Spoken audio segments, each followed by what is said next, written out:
Herkese merhabalar. Lezzetli Tatlar kanalıma hoş geldiniz. Bugün sizlere şerbetini tam çeken muhteşem bir kıvamda revani tarifi hazırladım. Hem de farklı bir teknikle. Buyurun yapımına geçelim.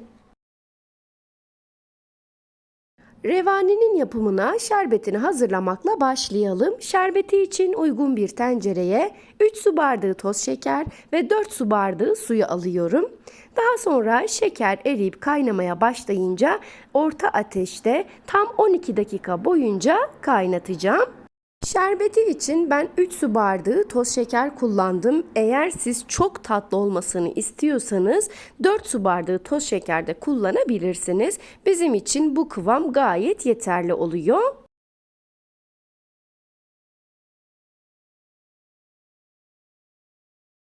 Şerbeti tam 12 dakikadır kaynatıyorum. Şimdi hemen sizlere kıvamını gösterip ocağın altını kapatacağım ve şerbeti soğumaya alacağım. Bu tarifimizde şerbetimizin buz gibi soğuk olması gerekiyor.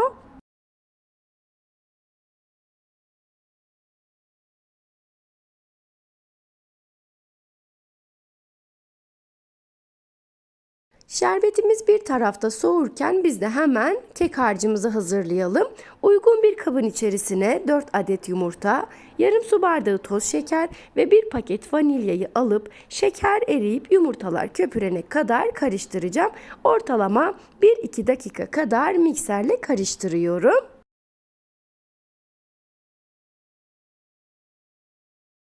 2 dakika karıştırdım. Şimdi içerisine 1 su bardağı sıvı yağ, 1,5 su bardağı irmik, 1 su bardağı un ve 1 paket kabartma tozunu ekleyip güzelce karıştıracağım. Sıvı yağ, irmik, un ve kabartma tozunu ekleyip 1-2 dakika daha karıştırdıktan sonra bu karışımı 5 dakika boyunca dinlendireceğiz. Daha sonra içerisine 1 su bardağı süt ilave edeceğiz. Ben bu tekniği bir yemek sayfasında görmüştüm ve hemen denedim. Gerçekten sonuç çok farklı oluyor. Bu teknikle yapmanızı mutlaka tavsiye ediyorum. Zaten yaptıktan sonra ne demek istediğimi anlayacaksınız. Gerçekten çok güzel bir kıvamı oluyor.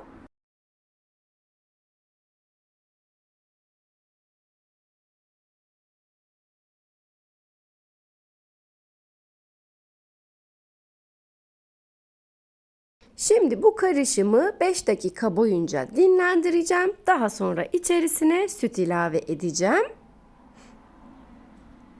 5 dakika sonra içerisine 1 su bardağı sütü ekleyip tekrardan mikserin düşük ayarında karıştırmaya devam ediyorum.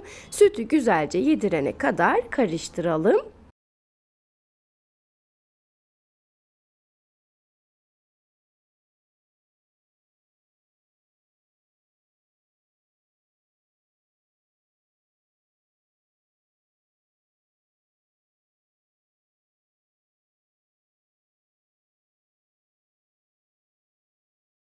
Kek harcımız artık hazır. Bu aşamada dilerseniz içerisine limon ya da portakal kabuğu rendesi ilave edebilirsiniz.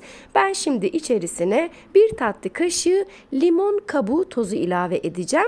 Bu tozu nasıl elde ettim? Geçenlerde konsantre limonata tarifi paylaşmıştım ve o limonatadan geriye kalan posayla böyle bir toz elde ettim. Bunun da tarifini sizlerle paylaşacağım. Limon kabuğu tozunu ekledikten sonra spatula ile güzelce karıştırıyorum ve hemen sizlere kıvamını da göstermek istiyorum. Daha sonra önceden yağlamış olduğum dikdörtgen borcama kek harcımı aktarıyorum. Kek harcımızın bu şekilde akışkan olması gerekiyor. Sizlerden ricam vermiş olduğum ölçülerin dışına çıkmadan ve püf noktalarına dikkat ederek mutlaka yapın. Gerçekten çok lezzetli oluyor.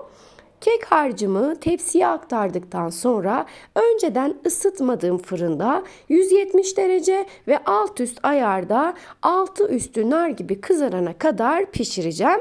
Benim fırınımda toplamda 50 dakikada pişti. Pişme süresi herkesin fırınında farklılık gösterebilir. Lütfen buna dikkat edelim.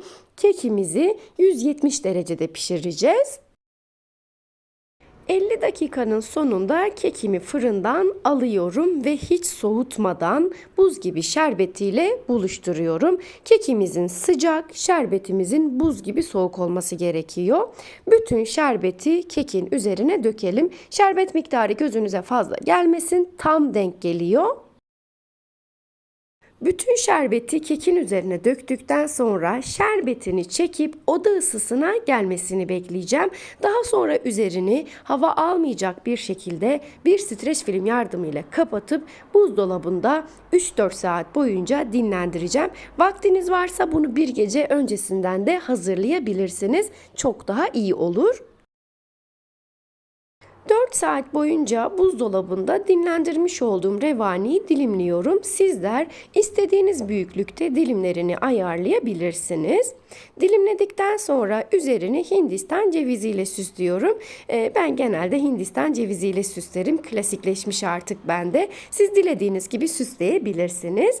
Dilerseniz revaniyi dondurmayla da servis edebilirsiniz. Şimdi sizlere revaninin şerbetini nasıl güzel çektiğini ve kıvamını göstermek istiyorum. Gerçekten muhteşem oldu. Bu tarifi gönül rahatlığıyla deneyebilirsiniz. Başta da dediğim gibi vermiş olduğum ölçülerin dışına çıkmadan ve püf noktalarına dikkat ederek yaparsanız muhteşem bir revani yapmış olursunuz.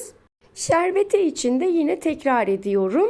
3 su bardağı toz şeker şerbet için bize yeterli geliyor. Eğer siz daha çok tatlı olmasını istiyorsanız 4 su bardağı toz şekeri şerbetinde kullanabilirsiniz.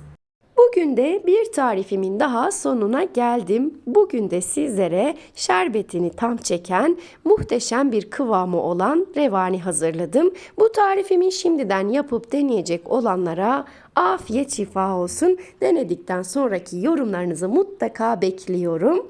Beni buraya kadar sabırla dinlediğiniz için teşekkür ediyorum. Bir sonraki tarifimde görüşmek üzere.